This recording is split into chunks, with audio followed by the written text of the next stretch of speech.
so he's listening to all the communications traffic on that subject, and he's also got a phone in the car, and he'll be calling me, and I'll tell you the latest as we get it, Tom. It probably came from a mobile missile launcher. They don't have a very large warhead. It can cause more aggravation. It can cause real damage, too, but more aggravation than one of the Scud missiles. Is that your judgment? You're certainly correct, Tom, in terms of how much damage a mobile missile will do, but our Israeli intelligence sources have been saying all the while that in western Iraq, which is the area from which missiles have to be fired to have the range to reach Israel, they only have fixed missile launchers. The mobile launchers, we were told by Israeli intelligence, were all in the south facing the American troops. So I wouldn't be so sure yet that it is from a mobile launcher. All right. You stand by there, Martin. We're going to go to the Defense Department now, and NBC's Fred Francis. Fred, how is it possible that missiles could be launched of any kind with all the look-down capacity that we have over there, electronic and otherwise, without being detected? Well, Tom, the missiles that Saddam Hussein has are not just the Scud missiles that were located in southwestern Iraq. Let me show you the area where the Scud missiles were located, which were attacked almost 24 hours ago.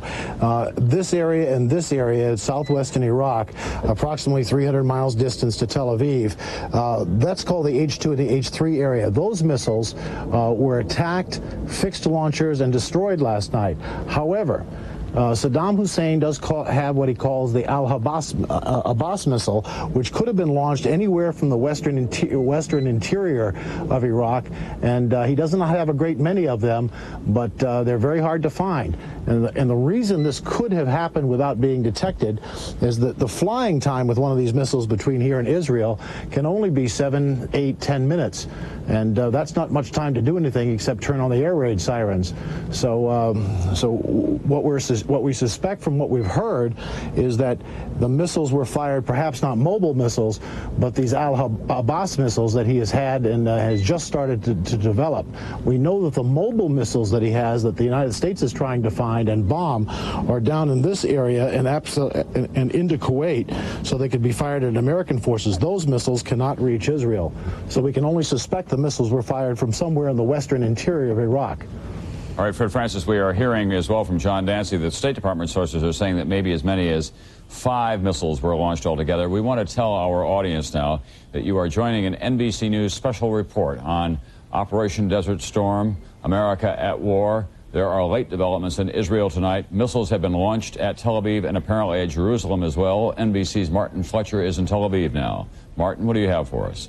Tom, well, we're just hearing that we're just hearing more explosions, which we assume are more missiles. Our cameraman on the way to the scene of the first explosions is telling us right now that as he's driving along, he's hearing more explosions.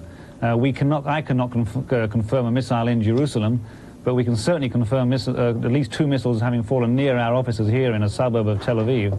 So adding it up, 3 confirmed by the Israeli government, at least 2 here, that's 5. Our cameraman says he's just heard a few explosions, say 2 or 3. That sounds like at least 7 or 8 missiles exploding in the space of about 10 minutes. Can we get some Tel Aviv, Can we get some telephone calls through to Jerusalem or not? Are telephone lines up and available? We're trying to get lots of phone calls out. We haven't got through to Jerusalem yet. All right, Martin Fletcher, what about the Israeli government's contingency plans for responding? What is the threshold here? Because this is going to be crucial in what happens in this war. The Iraqis obviously want to provoke Israel to bring it into the war, hoping that that will break up the Arab alliance. How long can the Israelis sit still?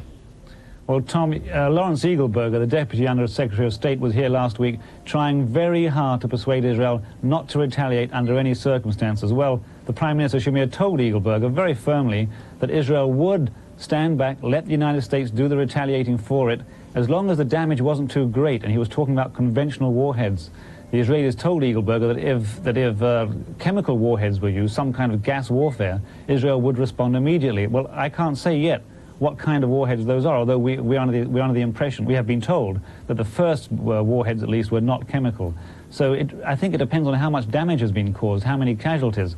If it looks like there's a serious number of casualties, I think that Israel will be very tempted indeed to hit back immediately, although they are very well aware of the damage that would do to the coalition. Right. And they are also aware that it's a trap which they may find themselves falling into for their own internal reasons. All right, Martin Fletcher, we'll let you work on those telephone calls some more and talk to our cameraman on the scene, or en route to the scene of that other first explosion. Let's go to Washington now. The chairman of the Senate Armed Services Committee is Sam Nunn. He has been briefed all day long on this operation so far. This is a very ominous development, Senator Nunn, in Operation Desert Storm. What can we hope for in terms of the best outcome? The best outcome, Tom, is that the damage will not be severe, the loss of life will not be significant, although we hope there's no loss of life, and that the Israeli defense minister and others in the government will stay in constant communication with America's officials. The good news is that we have already established a great working relationship with Israel. Their confidence in our willingness and ability to respond immediately has to be building, because we have taken out the fixed site Scuds. And so this confidence level between the two countries is crucial right now. And I know they're going to be tempted to respond, but they may not. All right, thank you very much, Senator Sam Nunn. We're now being told that air raid sirens are sounding in Dhahran. That's in southeast Saudi Arabia, hard by the Persian Gulf. We've got a sizable contingent there. It is the big Air Force base from which many of those attacks today were launched in Operation Desert Storm. Can we go to Saudi Arabia now or not? We've lost transmission to Saudi Arabia. Air raids there in Dhahran. Let's go to Tel Aviv again, to NBC's Martin Fletcher. Martin, can you talk to us now or not? We'll ask. Yes, I can, Tom. We're still trying to confirm whether a missile fell in Jerusalem or not. We still can't do that, but another one just fell near here. By my count, that makes 8 or 9 already that have fallen in the Tel Aviv area in the last quarter of an hour. We still cannot give you any indication of casualties. We have an excellent radio ham operator who's always on the ball calling in terms of getting information from the police, and he can't get anything right now. So it seems there's a certain amount of confusion on the airwaves, and as soon as we get something firm, I can tell you about casualties, but missiles definitely landing all around us. All right, well, it's growing more severe by the moment, and of course the big question is, what will the Israelis do, and what can they do? At the same time, what will be the United States response in that part of the world? We'll tell you that we are getting word from Dhahran, that's the international hotel outside the Air Force Base where a lot of the attacks were launched from, that there has been an attack or an air raid warning, at least, that we do not know whether there has been an attack. There's a big bomb shelter in the basement of that hotel, but we have lost satellite transmission. Both the television, we've just gotten it back, I'm told. Here's NBC's Mike Betcher in Saudi Arabia. Mike, what's going on there? Well, at the present time, it's very quiet here, a bit of paranoia because of the attack in Israel. Today, there was expectation that perhaps all of the surface-to-surface missiles that contain gas might have been destroyed, but later in the day, more real assessments began coming out. People said the mobile missiles could not be destroyed, and as a matter of fact, a young Marine came around today giving us these nerve agent protective pills that can help in case there's a nerve gas attack. He said none of the men in camouflage out here believe all the batteries have been destroyed. So at the present time, there's concern here if those missiles were able to get to Israel, but so far it's been quiet, Tom. But, any air raid sirens or warnings there so far, Mike? Well, it's outside, no. Inside the hotel, yes. So we assume there's some sort of confusion. And no explosions. You've heard no explosions or anything? No, nothing like that. It's very quiet. We just lost power about 20 seconds before you came to me. All right, Mike, we're going to go back to Tel Aviv now to NBC's Martin Fletcher. Martin, what's the latest? Well, Tom, this gas mask may come in useful after all. We've been told that one of the warheads that fell in central Tel Aviv had a chemical warhead. That's from our man who's listening to the police frequencies. All right, but put on the gas mask. I think I will, actually, this time. Yeah, all right, let's go ahead and do that. There's no time for heroics. No. We'll tell you that there have been missiles launched in Israel. It appears now, based on early police radio reports, just help me do this, police radio reports that one of them may have contained a chemical warhead. We do not want to in any way panic anyone who's looking in on all of this. Chemical warfare is a very crude form of warfare altogether. It can dissipate in a hurry, but of course it is extraordinarily lethal.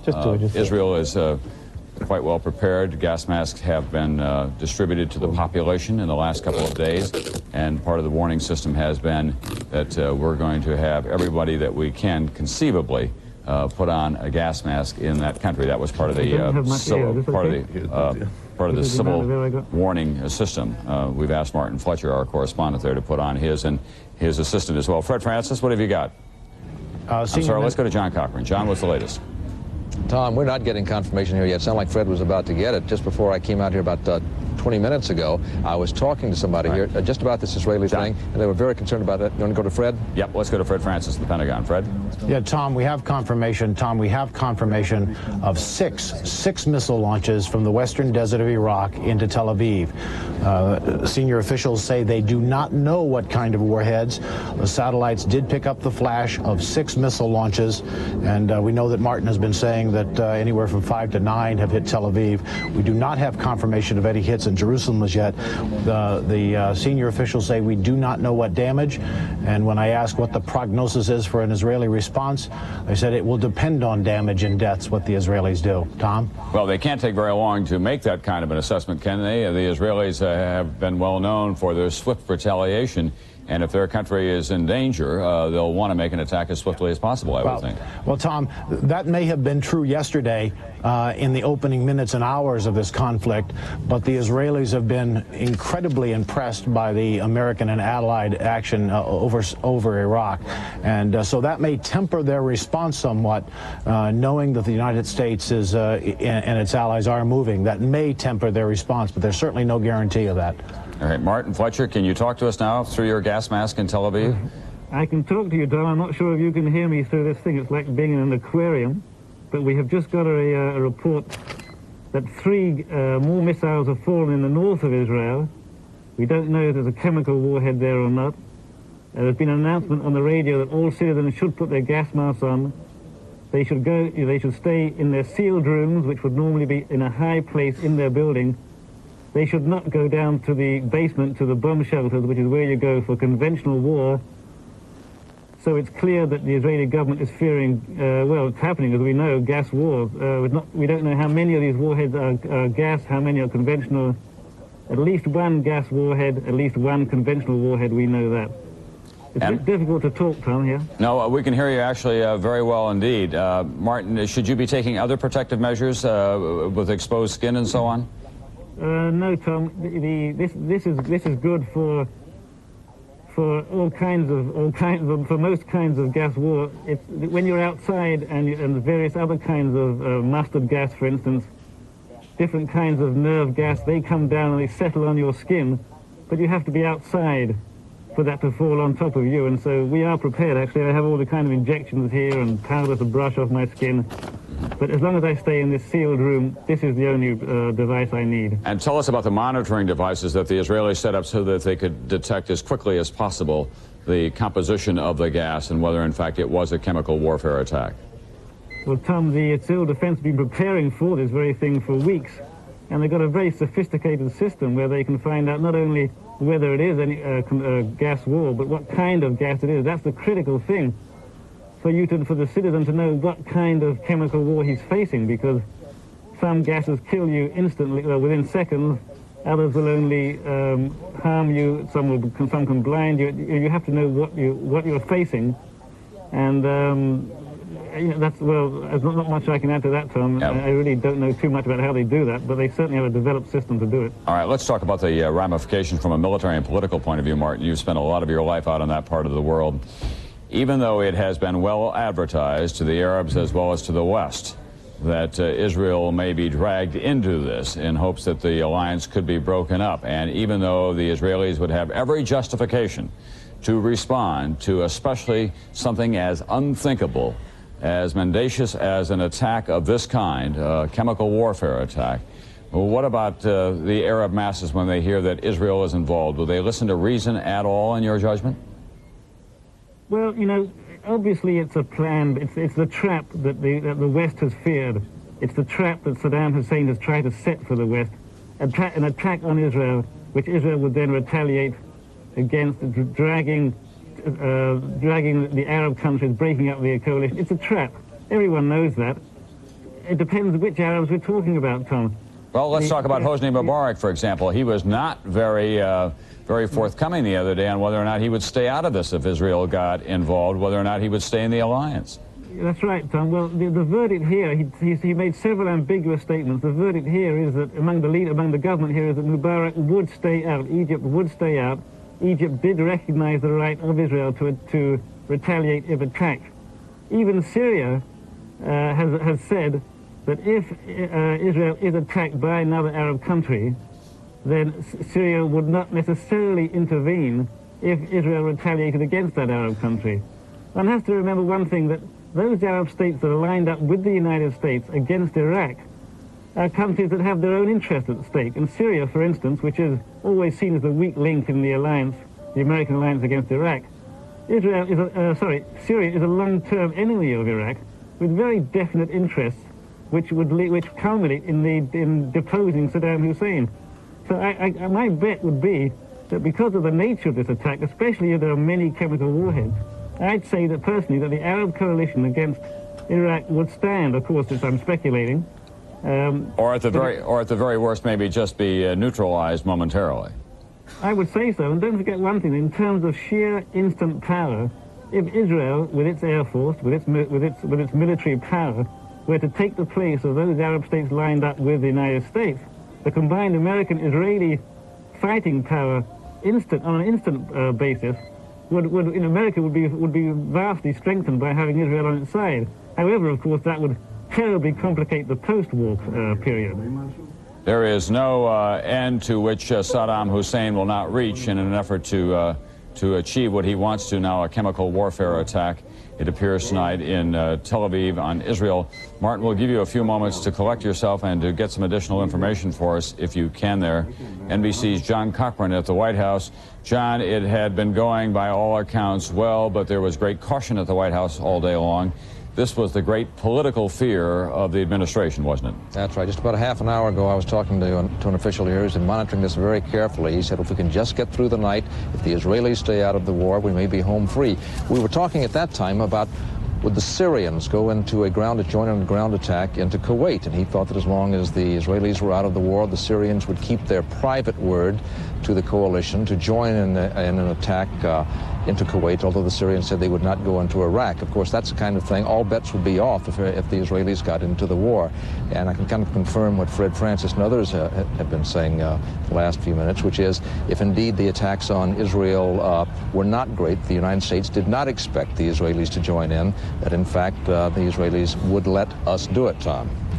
We are so secure in this country. We are so buffeted from the violence that occurs in so many other parts of the world.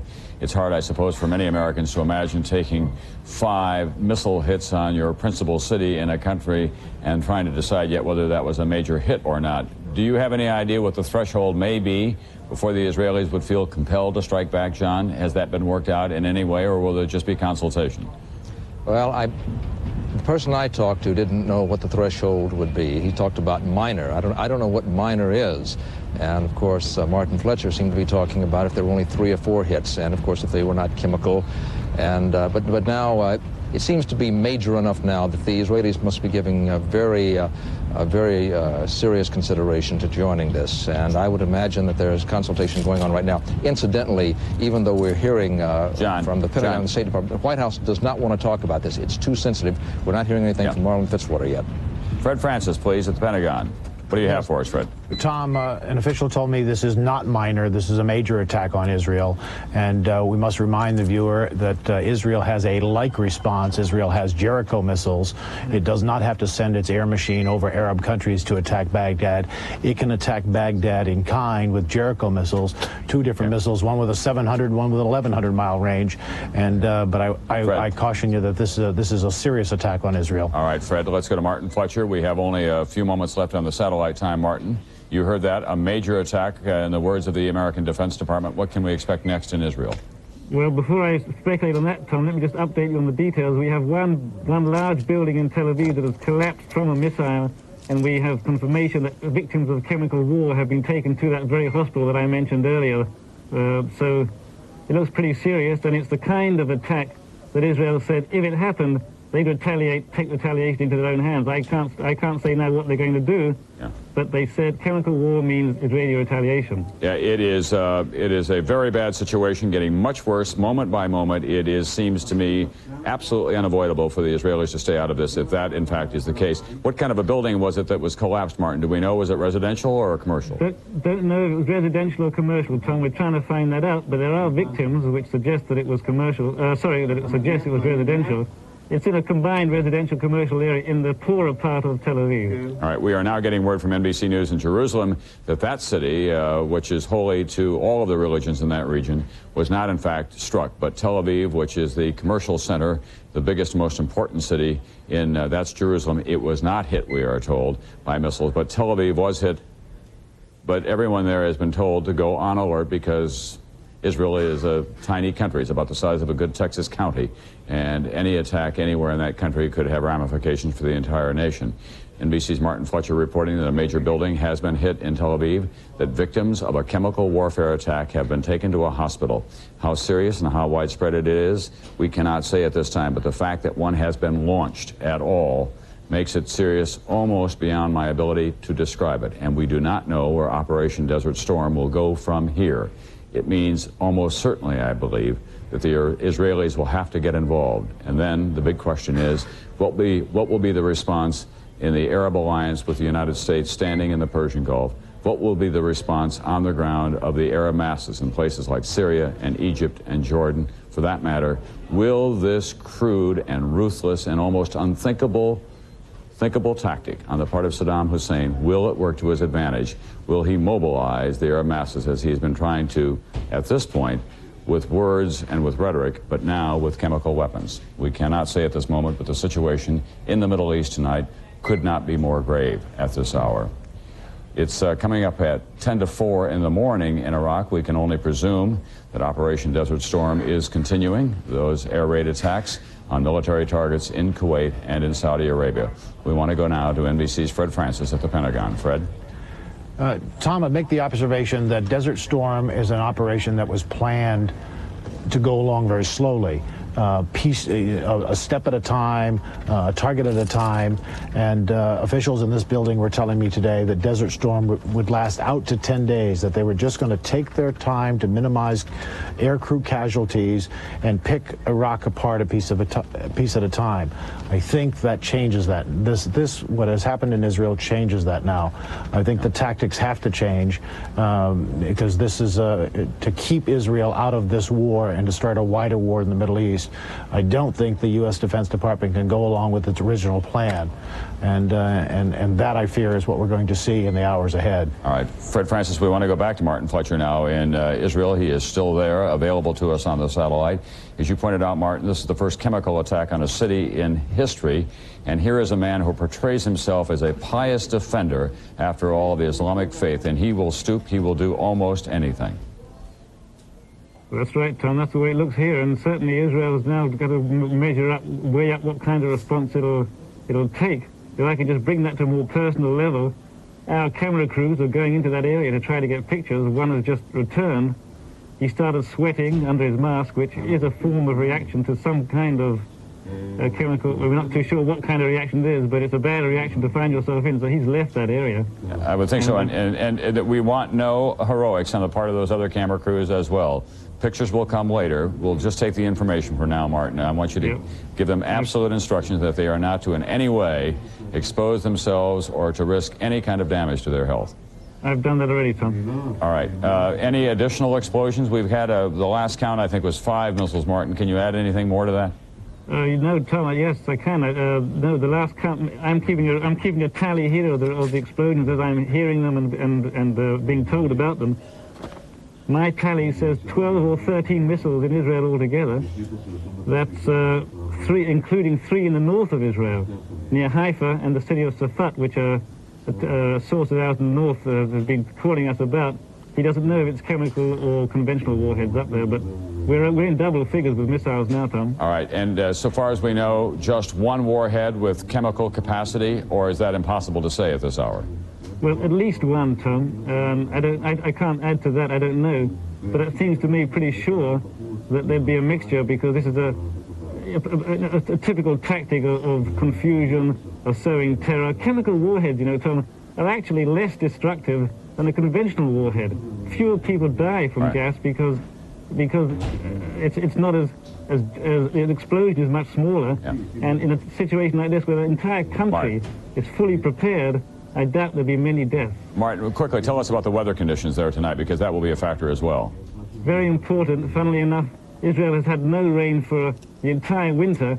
Rain is what you need. That's good news if there's gas war.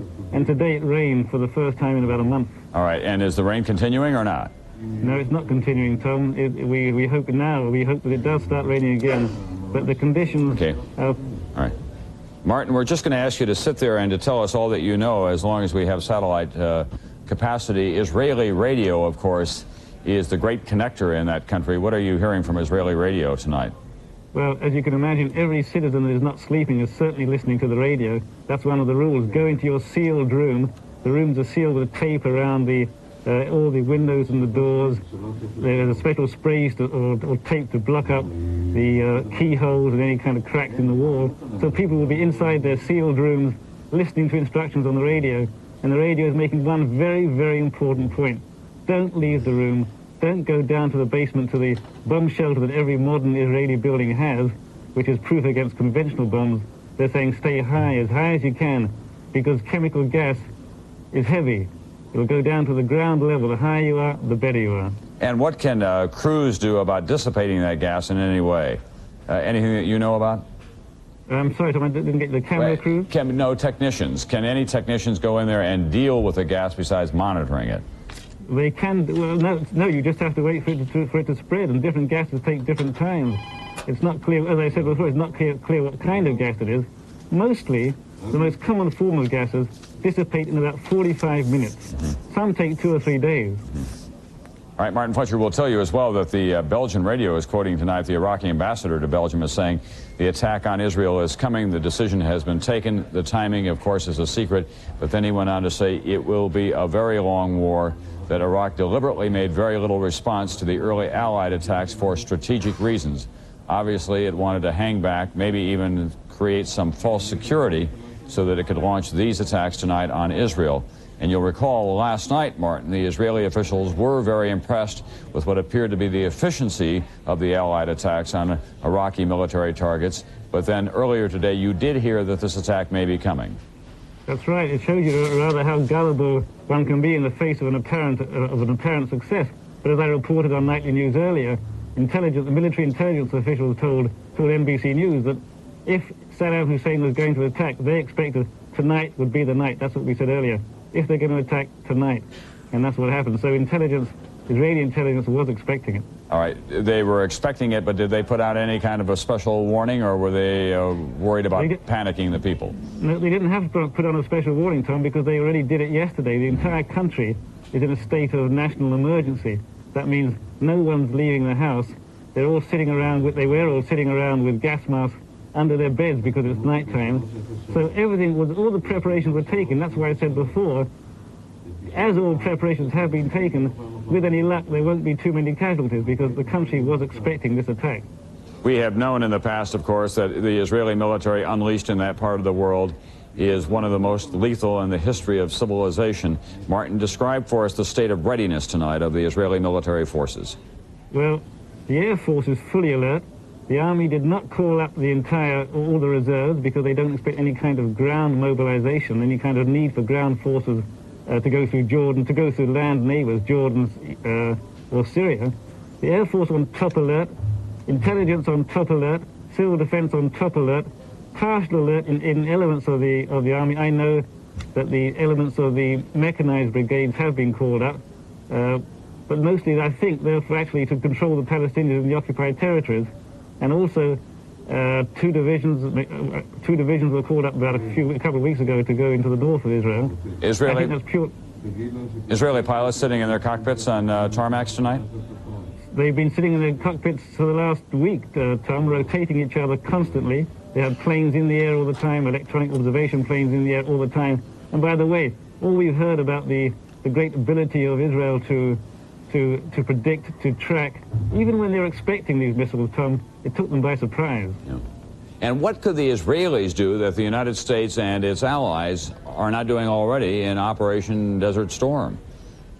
Well, the Israelis aren't doing anything. They're waiting to find out if they're going to attack tonight. You know, But if they do attack, what more damage could they do than what the United States is doing right now? I mean, what is it that the Israelis could do that is not being done to Iraq and Kuwait at the moment? I'm with you, Tom. I understand the question. Unfortunately, I don't have the answer. Israel's certain priority will be to go to find those missile sites and stop any more attacks. That's what they promised. Then it becomes a matter of, will Israel join the war against Iraq? Will Israel feel the need to punish Iraq for the attack? Or will Israel be happy enough just to make sure there is no further attack? Personally, I believe that with the government Israel has, Yitzhak Shamir, Ariel Sharon, it is a right-wing government. It is the most right-wing government Israel has ever had. I personally find it very hard to believe they sit back and just take it, Tom. Yeah, they would have to get in for political reasons, if not for military reasons at all, because after all, they cannot long survive as a nation if they're willing to take this kind of an attack. That's right. My guess is, given the gravity of this attack, Martin, I think that it's fair to say whether it were a Labor government or a Likud government, that there would be a response, and it would have to become immediately. I think it's certainly fair to say what you said, Tom. However, what kind of response is the key? Can this government limit itself to a response that the coalition that America so carefully crafted can accept? Right. Will it be a limited response? Will it be a total response? We'll just have to wait and see.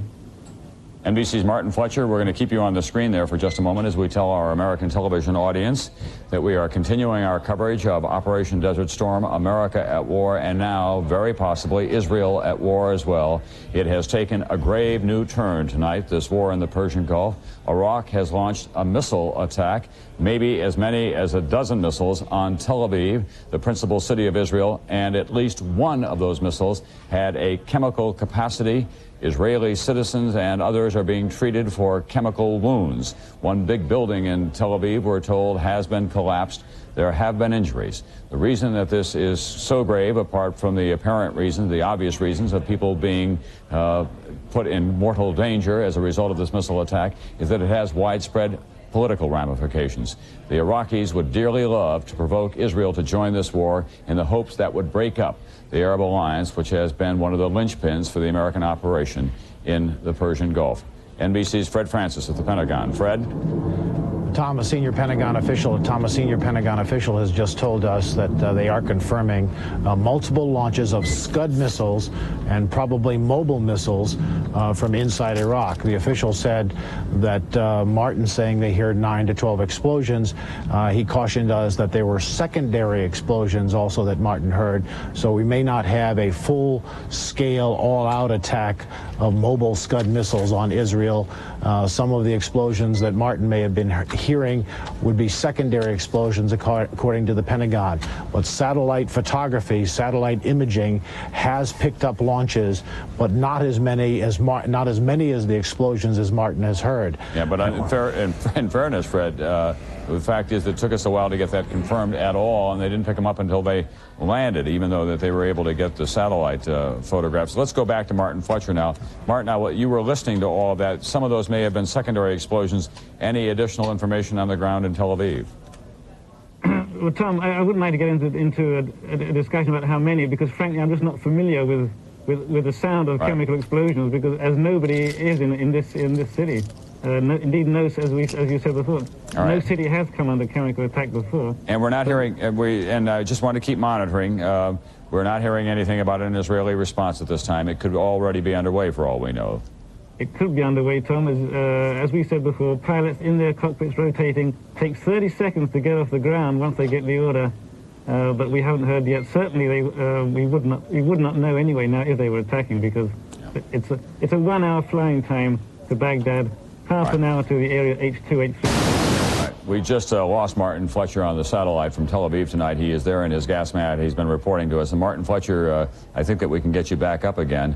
We had a brief interruption. We'll tell you that NBC is now able to confirm that 28 U.S. war jets have now taken off from the Incirlik Air Base, which is near Adana, Turkey. Turkey, of course, has been a key ally for the United States as well. It is on the northern border of Iraq. It is a member of NATO. Martin Fletcher, you hear us, and I think that we can see you now as well.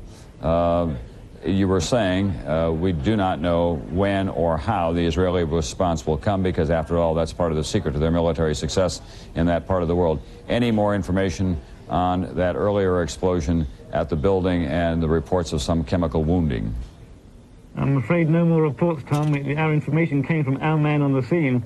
I don't blame him for leaving the scene, frankly. So I'm afraid no more information at this time. Nothing over the police radio, nothing over the radio. The national radio is simply telling the people to stay in their rooms. It's not reporting any of the explosions. It's just moving on to other subjects once it's warned the people to stay in their rooms. All right. No other news about what may have happened or where it may have happened. It's been, what, now, about 20 minutes or so since you heard the last explosion? Yes, about that time, 20 minutes, yeah. So it may have been a single attack. They may have thrown everything that they had, but then we cannot say with any kind of a certainty at this hour, obviously. I'd guess it was a single concentrated attack, Tom, because once those missiles go off, there's a pretty strong chance that their position can be located. So I'd have thought they'd get rid of them all in one go and then keep quiet. Right. All right, Martin Fletcher, we're going to go to a man by the name of Gary Milholland. He's in our Washington, D.C. studios right now. Mr. Milholland, what kind of capacity do the Iraqis have? You've heard this, I dare say, very lay description of what we believe is going on in Tel Aviv tonight. Based on that very sketchy description, can you at all share with us what may be happening there? Well, it appears that the bad news that we've all been dreading has come to pass. That is, Iraq has finally launched its imported Scud missiles at civilian targets in Israel, and one of them, at least, it appears, carries a chemical warhead. All right, but tell us about the capacity that they may have on that kind of a Scud missile and what kind of chemical weapon it would be and how much damage it could cause. Give us a description of that in as much detail as you can. Well, it's hard to predict. They could have, the missile could carry mustard gas, it could carry nerve gas. Iraq is known to have both of those and to have weaponized them both. The missile probably would carry a fairly light warhead, since it had to be modified to reach Israeli targets from Iraq, so that we're talking about maybe a 150-kilogram warhead, something like that, which would cause injuries over a few city block area, or possibly farther. It all depends on which way the wind blows, what the chemical is, how many people happened to be there when it landed. It's very hard to know with precision. Gary Milholland, thank you very much. We're going to go back to Tel Aviv and NBC's Martin Fletcher, who is there in his gas mask. And we have, these are the injections that you're to take, Martin? That's right, Tom. We have a positive identification by the authorities of nerve gas in a Tel Aviv suburb. Nerve gas. Nerve gas, I'm no expert, I'm told. It attacks the central nervous system. For instance, your muscles don't work, it kills you. There is in every gas mask kit that Israeli citizens are issued an antidote, an injection to nerve gas. This is it. They remind you, they tell you to remember what to do with this thing, because most people don't know what to do. The color green, down. That's the color of Earth. The color yellow, up. That's the sun. That's an easy way to remember what to do. Take this off. Take it out of the plastic first, of course. Take this green thing off. Right. Jam yourself in the leg. Hopefully you don't die. Right. Martin Fletcher, should you be injecting yourself with that antidote? No, Tom. As long as you're not outside, it comes down on you. And so if you're caught outside, then you've got to have this and do that to yourself. That's why they told Israelis, that's why there's a state of emergency. They told people yesterday already, stay in the room. This has the air of surrealism about it, Martin, the idea that we are here late in the 20th century talking about a nerve gas attack on a major metropolitan area. It is happening, of course, in the Middle East, where if things can go wrong, they will. It is a place where we have known no peace in the post-war years. And now tonight, Saddam Hussein has resorted to what we all believed would be the unthinkable. He has launched a gas attack. But then, of course, it's not the first time that he's done this. There are Kurdish tribesmen in his own country, and he gassed them during the war with Iran. Martin Fletcher, let's go back to you and talk about what is going on there now. If there had been no... Go ahead. May I just say, Tom, you know, we were discussing the situation here just a few hours ago. One thing we thought of, a tremendous technological advantage that the United States has over Iraq in military terms. Makes it almost like shit. Well, I think that we just had another satellite cross paths there. We got another picture, and we have lost Martin Fletcher in Tel Aviv. So what we know is that there has been a missile attack of some proportion on, we think, principally Tel Aviv, although 3 may have fallen in the north of Israel as well. At least one of them contained what Israeli officials are now saying is nerve gas. There have been some citizens in the streets of Israel who have been affected by that. How much we cannot say. There is a hospital not too far from where the missiles fell. One building was collapsed, a sizable building. An eyewitness report from an NBC News cameraman who was forced to turn back when he began to get what appeared to him to be a reaction under his gas mask. He began to sweat, and that was one of the first signs that they were told to look for. And so he, as he should have, turned around and came back to the office.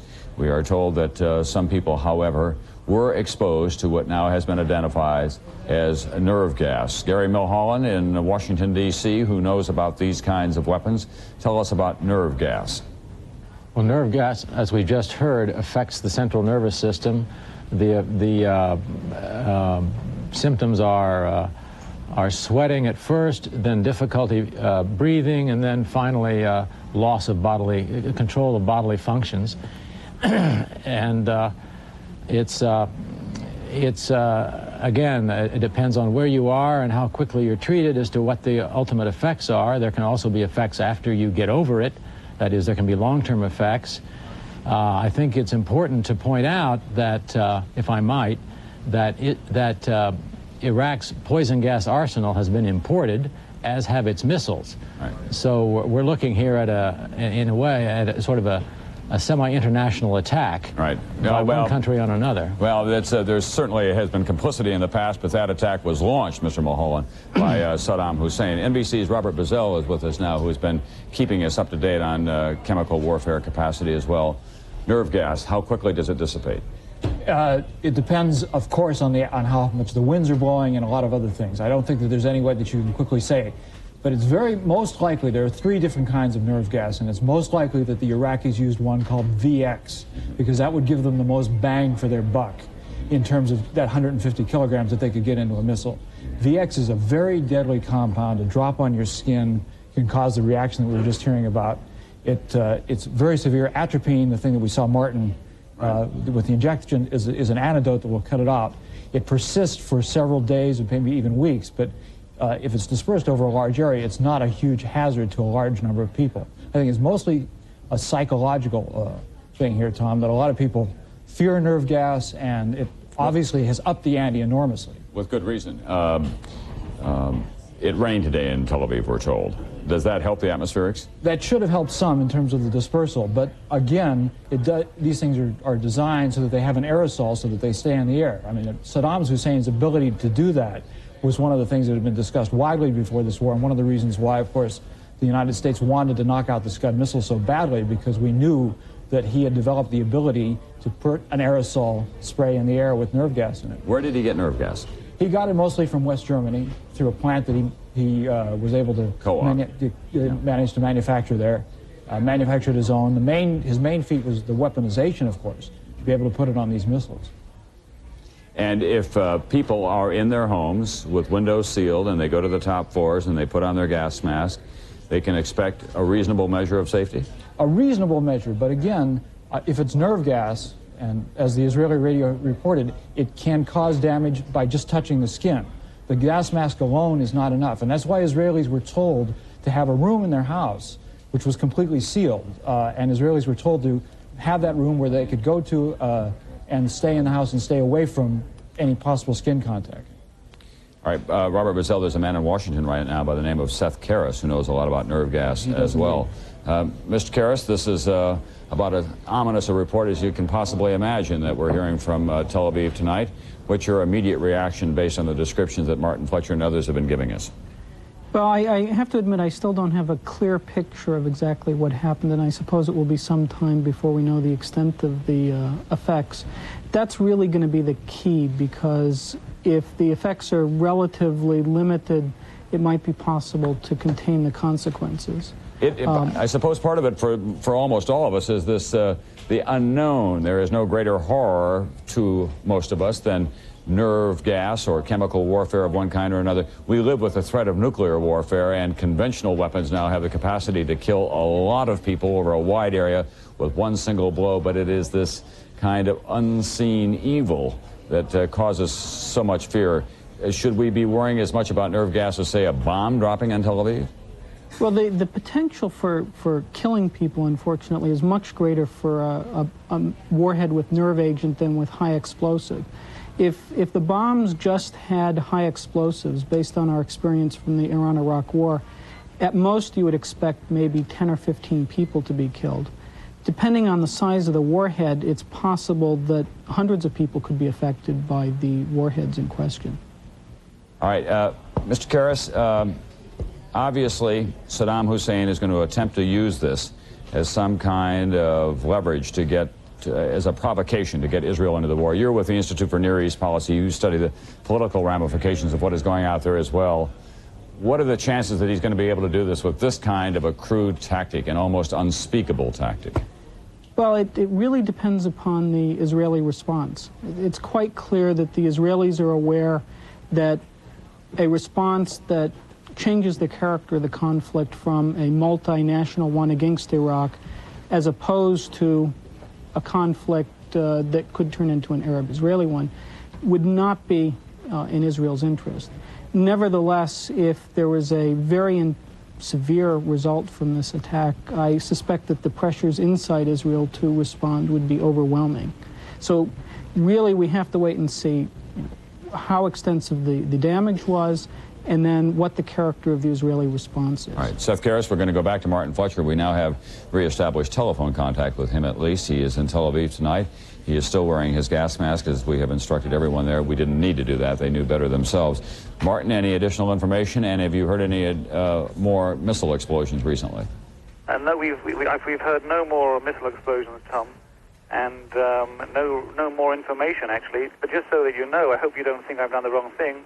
We don't hear. I've taken the gas mask off. We're told that because this is a sealed room and because it's so terribly uncomfortable to wear it, I've taken it off. There's another reason, which is that it's only actually the filter in this gas mask is only good for 6 hours. So, and we only have one. So I'd rather take it off now and spread those 6 hours over time when I definitely really need it. I don't know. Now it's a precaution. It could become more urgent. All right, Martin, we've had a call from someone who knows something about this, and he said as you were demonstrating the injection procedure, you were putting it in the wrong part of your leg just for demonstration purposes. He recommends that you put it just below your buttocks in your leg in the back.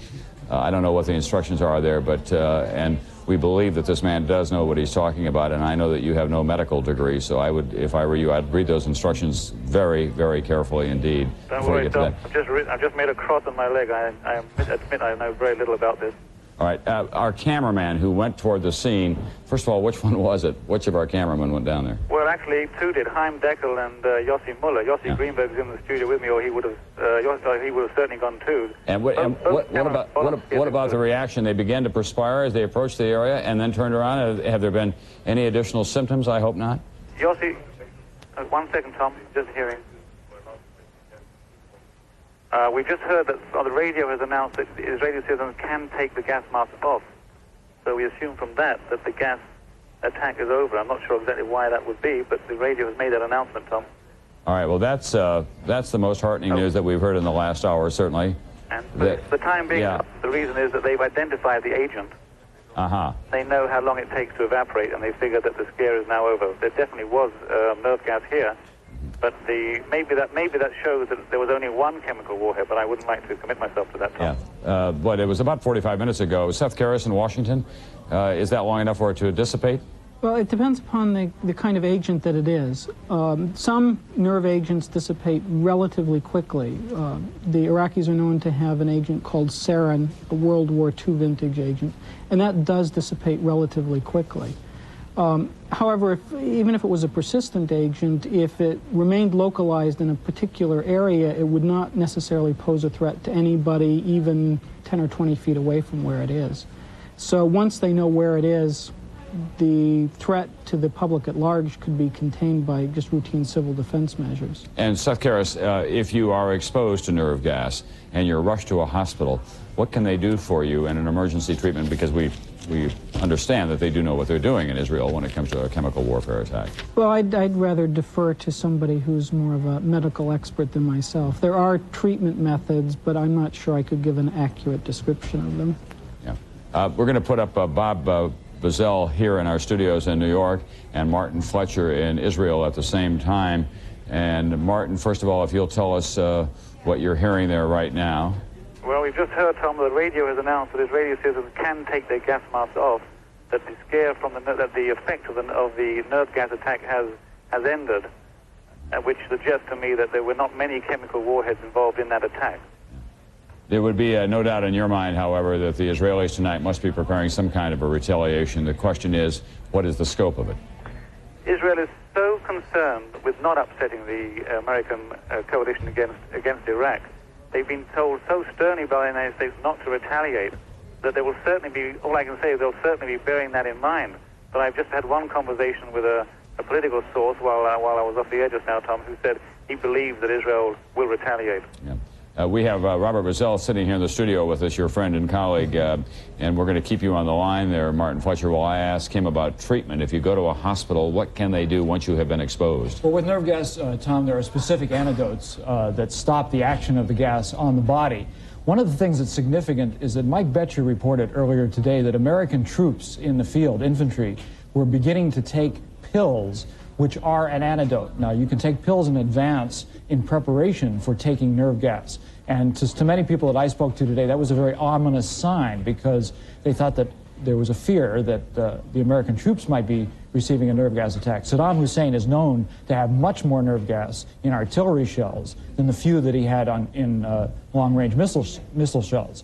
So that from that standpoint, it indicates that at least the infantry, the American command is thinking about the possibility of our troops becoming engaged and also receiving a nerve gas attack. This has raised the stakes beyond what we could have imagined. If he, in fact, now has shown the will and the desire to launch a nerve gas attack on Israel, we cannot rule out at all that American forces will be exposed to that as well, but we do not want to get ahead of ourselves on this. We do know that they're well prepared with chemical warfare suits, with gas masks, and as you say, with these chemical antidotes of one kind or another. NBC's Martin Fletcher in Tel Aviv, still on the telephone with us, and still no additional explosions. It's now been about an hour by my reckoning, Martin, since you first reported to us that there were explosions heard and air raid sirens going off in Tel Aviv. Nothing more, right? Nothing more, Tom, although I can amplify what it means here when they tell you on the radio to take off the gas mask. They've said take off the gas mask, but stay inside the room that is sealed against chemical warfare.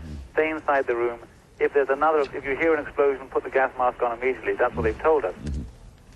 And Israeli radio gone back to regular programming at this hour? Israeli radio, I'm not sure, to be honest. I can't... we're monitoring it all the time. I didn't ask that question. The regular programming, well, you know what, Tom, I can answer. They've had regular programming the whole time. Mm-hmm. They announced that the explosions, but then they didn't amplify that and went straight on to regular programming. And Martin, what about Israeli television right now, Tom, and there's a singer on. Music. That is amazing. Here we are in the United States going wall to wall with coverage of what is going on in Tel Aviv about a nerve gas attack, and on Israeli television, they've got a singer on the air. There's a guy playing a flute, Tom. It's part of the psychology of living and dealing in the Middle East, I guess, Martin. You can play the flute while a nerve gas attack is underway, part of the coolness of it all. And the decisions that are being made now in the apartments of Yitzhak Shamir on a hill on a street in Jerusalem, Moshe Aaron's the defense minister as well, and we can only imagine what they may be planning now for Iraq. Martin Fletcher, we saw an awful lot of reports from you and others with the distribution of gas masks throughout Israel. Was it pretty complete? Did everyone get them, including the Arab citizens who are living there? Well, Tom, it's every Israeli citizen got a gas mask, Jews and Arabs. The problem is Palestinians, who do not count, of course, as Israeli citizens, living in the occupied areas of West Bank and Gaza Strip, did not get gas masks, although Moshe Aaron told me, the defense minister told me, for instance, that every person, including Palestinians, would get those masks. They didn't get the masks. They were not going to get the masks. A lady in Bethlehem, a Palestinian woman, sued the Israeli government in the Supreme Court, saying that Arab life was as dear as Jewish life and that they should get gas masks too. The Supreme Court overruled the Israeli army, and the Supreme Court ruled that every Palestinian should get a gas mask. What happened then was that gas masks were issued to Palestinians. However, of the 1,750,000 Palestinians, only 1/10, 175,000 gas masks, 175,000 Palestinians got gas masks because the Israeli government ran out of gas masks. All right. Martin Fletcher, we're going to go to Washington now. And Robin Wright, who has written widely about the Middle East after having spent a lot of her journalistic career there. Robin, the big question tonight, of course, is will the Arab coalition hold if Israel does make a retaliatory strike against Iraq as a result of this nerve gas attack? And it does seem almost certain that Israel will strike back. Well, it will be the ultimate test of the coalition. I think the best hope is for the Egyptians to remain partners. The great test will be, of course, the Syrians.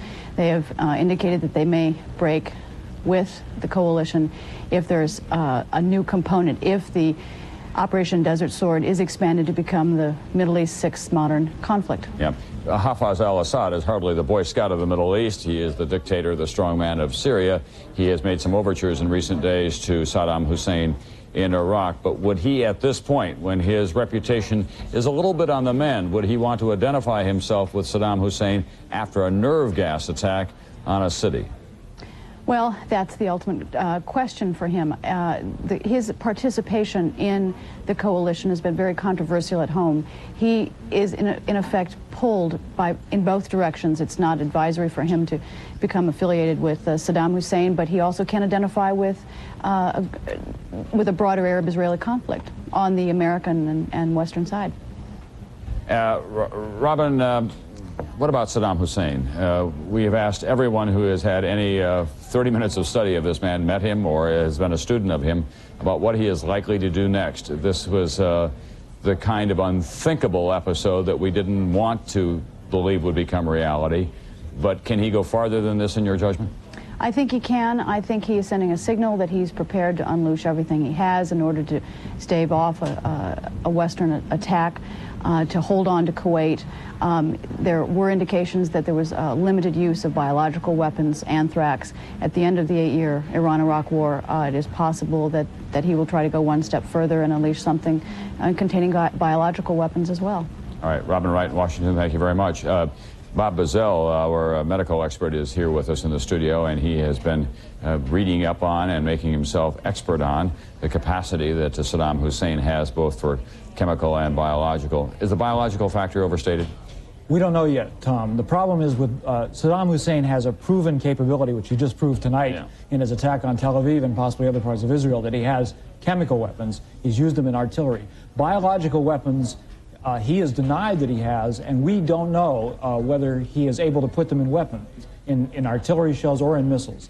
It's rumored, the CIA has said that. Our troops have received inoculations against the possibility of that happening, but we just don't know. It's a big if. Biological weapons have never been used in modern warfare except one time when the Japanese used them against the Chinese at the beginning of the Second World War, and they were not terribly effective. Quickly explain the difference between a chemical and a biological weapon. A chemical weapon is an agent, a chemical that attacks usually the nervous system or the skin. A biological weapon is germ warfare, the spreading of disease intentionally. All right, thank you very much, Robert Bazell. We'll go down to Tel Aviv and NBC's Martin Fletcher. Any additional updates, Martin? Yes, Tom, the siren has sounded, but it's not an alarm siren. It's what they call a calm-down siren. So I'm not sure whether that just means whether it's just a pacifying move by the government or whether it means the whole scare is off. What's the difference between an air raid siren and a calm-down siren, Martin? Well, I'm not a very musical fellow, but the air raid siren is an up and down note, and the calm-down siren is just one flat note. All right. Well, that's very heartening indeed, because with all of their vigilance, the Israelis would not be taking this kind of an attack tonight lightly. And if they're saying you can take off your gas mask, and if you can stand down a little bit in terms of your anxiety, they must be feeling fairly confident at this hour that nothing more is about to happen immediately. But anything more on retaliation, Martin? Nothing more, Tom. I really wouldn't expect to hear it, until it happens. But I've had two conversations now. I've been able to get through to two people. It's called the middle of the night here. Both said they would expect retaliation. Yeah, I think that any threshold that we may have been talking about earlier was breached instantly when there was a nerve gas attack that was unleashed on Tel Aviv, which is the biggest city, of course, in Israel. One building was collapsed. And no further word, Martin, on casualties or possibly even deaths from the attack and that building? No, Tom. It is the Israeli way not to announce death because they always wait until they've informed the relatives. And there's nothing, no word at all on casualties either, neither on the radio, neither on the police or army bands, radio bands that we're monitoring. All right. You are able to take off your gas mask now, Martin?